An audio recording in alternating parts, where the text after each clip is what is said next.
Hi friends, welcome to my channel. আজকে আমরা এই ভিডিওর মধ্য দিয়ে টি20 মেন্স ওয়ার্ল্ড কাপ 2024 এটা নিয়ে একটি প্যারাগ্রাফ নিয়ে আলোচনা করব। যেহেতু টি20 মেন্স ওয়ার্ল্ড কাপ এই বছর হয়েছে, তাই মাধ্যমিক এবং উচ্চ মাধ্যমিক পরীক্ষার জন্য এই প্রশ্নটা যথোপযুক্ত এবং গুরুত্বপূর্ণ বলে অবশ্যই সবার কাছে গণ্য হবে। তাই এটাকে আমাদের অবশ্যই জানতে হবে। আসুন আমরা এটাকে আলোচনা করি। প্রথমে আমি ক্যাপশন দিয়েছি টি20 মেন্স ওয়ার্ল্ড কাপ 2024। কী লিখলাম, কীভাবে শুরু করলাম? T20 world cup was the sense of great interest and enthusiasm. অর্থাৎ টি20 ওয়ার্ল্ড কাপ ছিল একটি সেন্স অফ গ্রেট ইন্টারেস্ট, একটা প্রচণ্ড উৎসাহ এবং আনন্দের ধারা বলতে পারি, অনুভূতি বলতে পারি। It was the 9th edition of the ICC men's টি20 ওয়ার্ল্ড কাপ 2024। এটাই ইন্টারন্যাশনাল ক্রিকেট যে অ্যাসোসিয়েশন আমরা সবাই জানি, আইসিসি যাকে বলে, সে আইসিসি মেন্স টি20 ওয়ার্ল্ড কাপ এটা হচ্ছে 9তম সংযোজন বা এডিশন।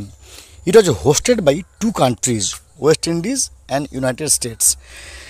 এটি দুটি দেশ তার প্যাট্রোনাইজড করেছিলেন, যেটা হচ্ছে ওয়েস্ট ইন্ডিজ এবং United States. From 1 to 29 June, অর্থাৎ 1 জুন থেকে 29 জুনের মধ্যে 2024 এই দুটি দেশ অর্থাৎ ওয়েস্ট ইন্ডিজ এবং ইউনাইটেড স্টেটস এটাকে হোস্ট করেছিল। There are 20 teams who participated in this world cup. এই ওয়ার্ল্ড কাপে 20টি দল খেলেছিল। 55 matches were run in 2 countries. অর্থাৎ এখানে মোট 55টা ম্যাচ খেলা হয়েছিল দুটি দেশে মিলে। On 28 July 2023, ICC announced that the tournament will be played from 4 to 30 June 2024। অর্থাৎ 28 জুলাই 2023 আইসিসি ঘোষণা করেছিল যে এই টুর্নামেন্টটা 4 জুন থেকে 30 জুনের মধ্যে হবে 2024 সালে। But the revised schedule was announced on January 24 from 1 to 29 June. কিন্তু হঠাৎ রিভাইজ শিডিউল ঘোষণা করা হয় জানুয়ারি মাসে, 2024 জানুয়ারি মাসে ঘোষণা করা হয় যে এটা 1 জুন থেকে 29 জুনের মধ্যেই সম্পন্ন হবে। The winning team was India. India ছিল জয়লাভকারী দেশ, জয়লাভকারী team. South Africa was a runners up. South Africa এতে পরাজিত হয়েছিল, রানার্স আপ হয়েছিল। The man of the series was Jasprit Bumrah. Jasprit Bumrah ছিল ম্যান অফ দি সিরিজ। আর Gurbaz made the maximum 281 runs. আর গুরবাজ বলে একজন ক্রিকেটার, তিনি 281 রান ম্যাক্সিমাম করেছিলেন, সর্বোচ্চ রান করেছিলেন। দি মোস্ট উইকেট শিকার was F Farooqi and Arshdeep Singh. এখানে আমি মোস্ট উইকেট শিকার্স কেন বললাম না, যেহেতু দুজনই একই রকম উইকেট পেয়েছে, এই জন্য এটাকে সিমিলার নাউন হিসেবে এটাকে রেখে আমি এখানে কী করেছি, দি মোস্ট উইকেট শিকার was F Farooqi and Arshdeep Singh who snatched 17 wickets.